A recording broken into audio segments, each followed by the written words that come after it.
Welcome to my kitchen. Today, I'm going to show you how to make a delicious Kolhapuri fish curry. Here's what you'll need. 500 grams of fish, any firm white fish will work. 2 onions, finely chopped. 2 tomatoes, finely chopped. 2 green chilies, chopped. 2 tablespoons of Kolhapuri masala. 1 tablespoon of ginger garlic paste. 1 teaspoon of turmeric powder. 1 teaspoon of red chili powder. 1 teaspoon of cumin powder. 1 teaspoon of coriander powder. Salt to taste. Oil for cooking. Water as needed. Let's get started.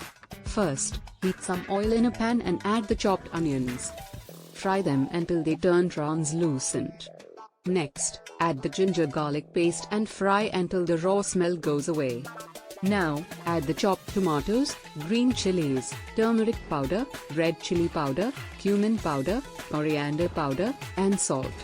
Mix everything together and cook until the tomatoes turn soft and mushy. Once the tomatoes are cooked, add the Kolhapuri masala and stir well. Now, add water to the pan to create a gravy. Bring the gravy to a boil. Once the gravy is boiling, add the fish pieces to the pan. Make sure the fish pieces are coated with the gravy. Cover the pan with a lid and let it cook for about 10 to 15 minutes or until the fish is cooked through. And there you have it, a delicious Kolhapuri fish curry. Garnish it with some coriander leaves and serve it with steamed rice or chapati. I hope you enjoyed this recipe. Thanks for watching.